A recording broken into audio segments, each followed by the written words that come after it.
Okay, so Newchurch Moors, we've been starting work on the site. So one of the first jobs to do has been to go around and check all the fencing for this year's grazing. This is a new fence line we've just put in. This is a boundary fence line. So, and what's nice about this is we've managed to use some local chestnut fencing stakes. So they're a little bit quirky, they're never straight. They add a little bit of a quirk to the line, but it's great being able to use local sustainable produce, so that's a fantastic bonus. So nice bit of stock fencing, so we've got stock mesh, 2 strands of barbed wire, and then there's a line of plain wire on the inside so the neighbouring horses in the field can't get trapped or hurt their faces on it.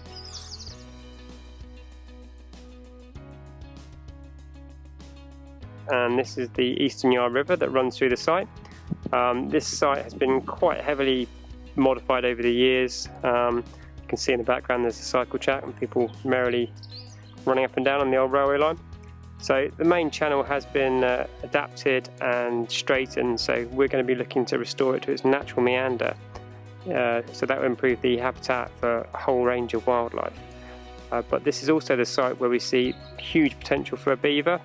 So there is a feasibility study ongoing at the moment, slightly delayed by all that's happening, but we're hopeful that within the next 12 to 18 months we could see beaver back on this site and back on the Isle of Wight, which would be phenomenal.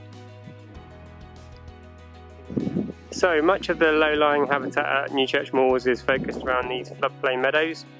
So incredibly botanically rich, but suffering from lack of correct management for some time. So you can see here there's loads of yellow in the sward, which is buttercup, and there's quite a bit of cuckoo flower as well. So there's a lot of orange-tipped butterflies on the wing at the moment.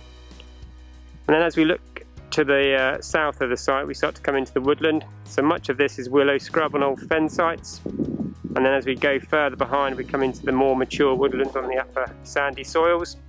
So this forms part of what the Trust's old Parsons Wood Reserve, which is now incorporated into into Newchurch Moors. So there's some really nice transitional habitat going from floodplain meadow into scrubby habitats up into the mature woodland at the back. And then Martin's Wood, we have the plantation woodland that's slowly being restored.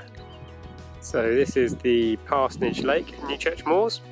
This is a former peat extraction area, and as part of the agreement for the peat extraction licence, permission was granted providing a lake was restored at the end of the process. So this is the lake.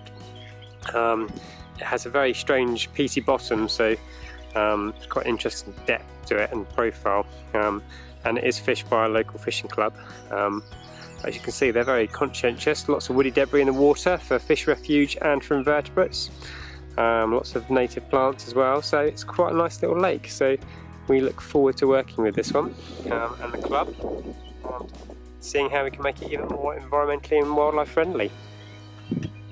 So this is the bulk of the habitat on Newchurch Moors. So aside from the woodland behind us on here on the right, and Martin's Wood, the bulk of the site is in what we would call sort of floodplain meadows. So big large wet grasslands covered with fen species, rush pastures you can see in front of us here, and these are managed through grazing and cutting. So we'll be looking to continue that management, and as I said earlier with the ditch works, we'll be looking to increase the features by adding some more water retaining features. So we'll be looking to create scrapes and ponds, and improve the ditch system and the water flow across the site. So lots of longer term plans for this site, so we're looking forward to getting those rolling out in the next couple of years.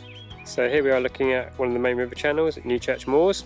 You can see it's quite a heavily incised channel, so this is caused through years and years of dredging works. So we get these elevated raised banks as well, so this creates this quite flashy, horrible channel really.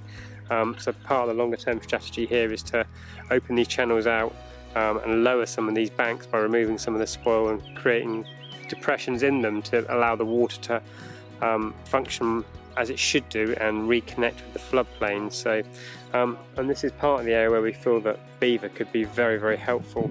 These are sort of the river channels that beaver might look to deepen, either through damming or through tunnelling, and create that connectivity with the floodplain that's really clearly missing from this site at the moment. So exciting times ahead. There's quite a bit of food here as well. You can see all these willows that beaver would absolutely love. So It really is a no-brainer, I think, so this will be a fantastic site to enact this project in.